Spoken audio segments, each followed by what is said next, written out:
Ayan. So, ito na guys, yung kalabasa natin. Ang gagawin natin, gagawin na po natin. Ito po, flour yan.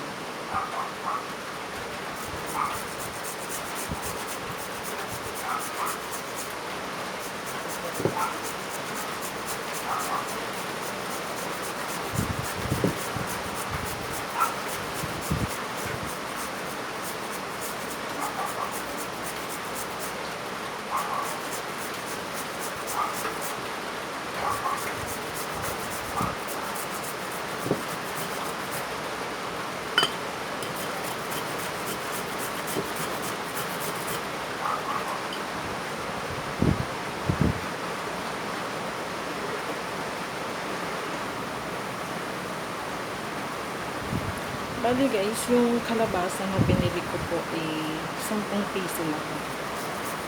Kasi total, wala naman po yung mga kids dito. So ako lang mag-isa. 10 pisong kalabasa lang yung binili ko po. Ang lakas po ng ulan.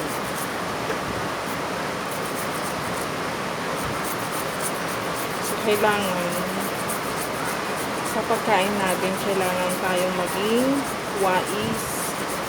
Kahit nagtipid siya, at least healthy siya, masustansya po siya.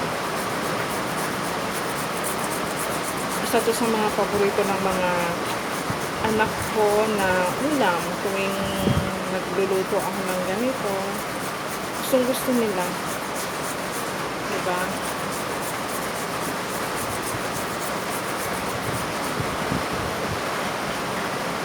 Kayo na lang po bahala magtimpla kung ano po yung prefer nyo na timpla.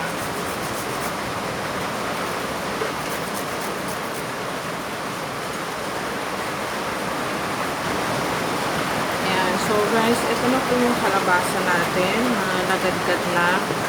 Ngayon ang gagawin natin, titimplahan na po natin. Una, lagyan na natin itong bawang sibuyas.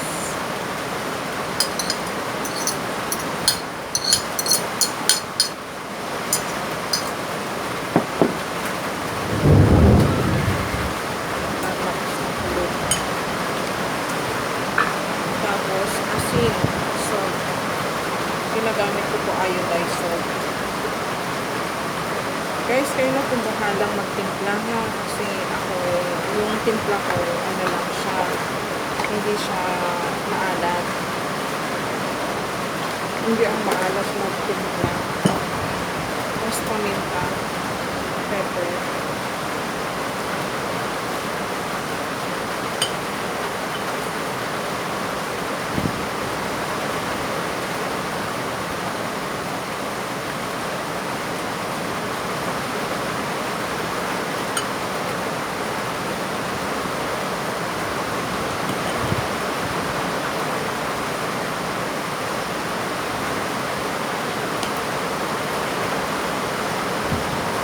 Tapos nilalagyan ko po siya ng sesame seed.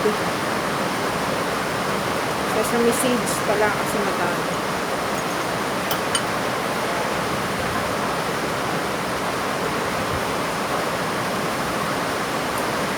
Pero bahala na rin kayo kung gusto nyo siyang lagyan ng sesame seed gaya ng ginagawa ko sa mga niluluto ko.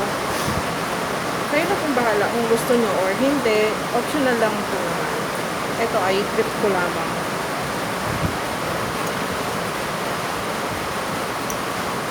So, yan.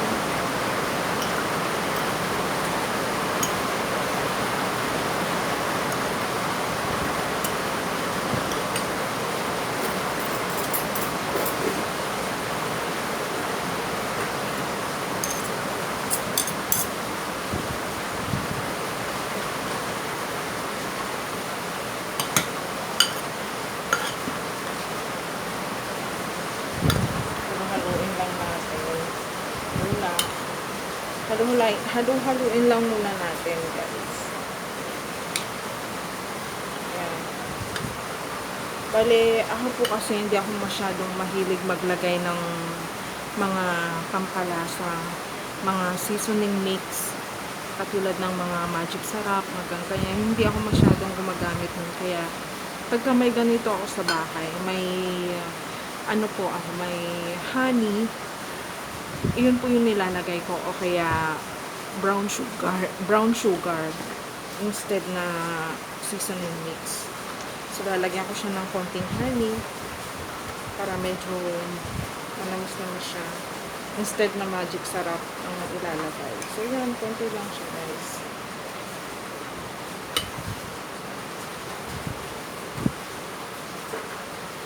Ito yung puro po. Puro na honey yung nabili ko na to. Pure honey bee.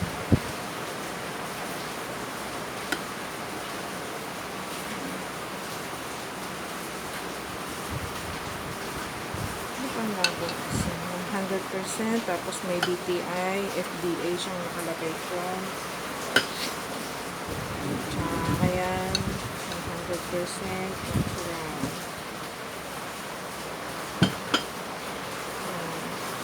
Mix lang natin guys.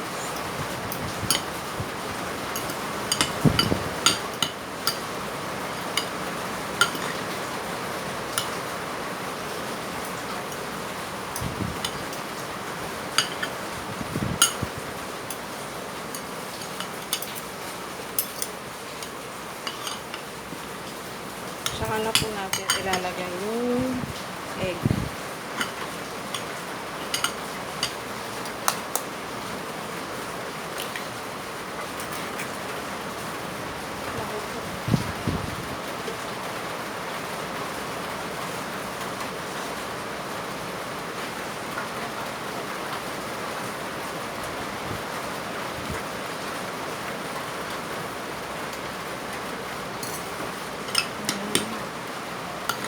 Mix.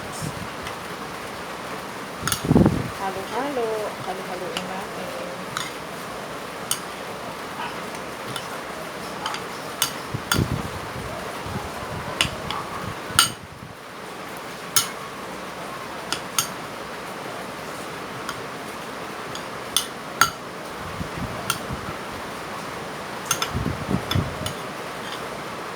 Guys, ang pagpiprito po nito, hindi siya deep fry. Ano lang siya, konting mantika lang. Parang nagluluto ka lang ng pancake. Basta, ay hindi pala. Konting mantika lang, hindi siya deep fry kasi madali lang naman maluto yung kalabasa. Tsaka para hindi siya mamantika.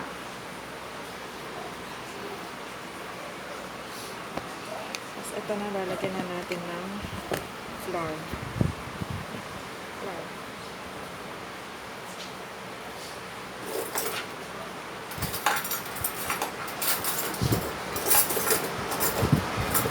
Mahalalayan kayo guys kung gaano karami yung ilalagay niyo. Kasi hindi naman mahirap timplahan ng kalabasa.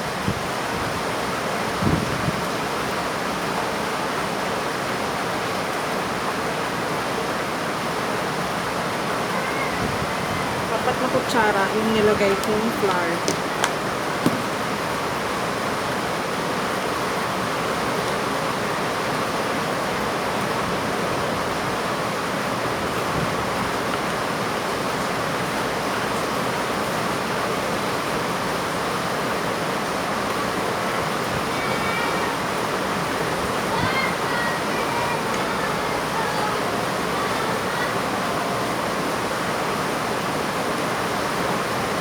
Itong lulutuin ko na to guys, kasi wala po yung kids dito, hanggang bukas ko na po ito pagkain ito.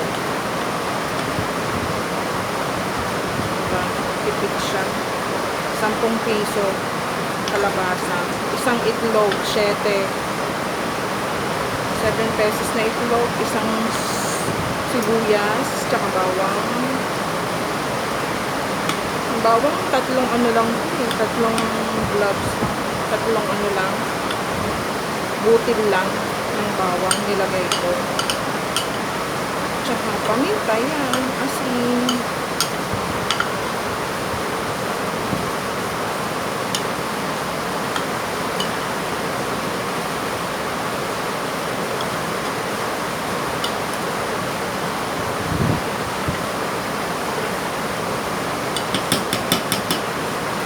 guys.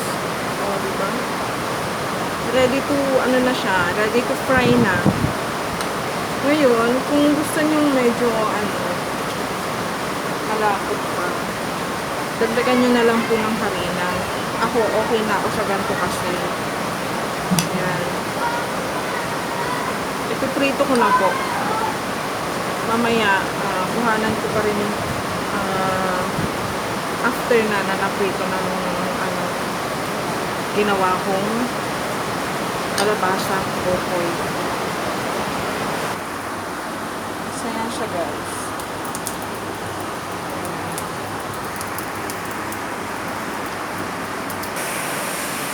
So ayan na guys. Tcharan! Yan na po.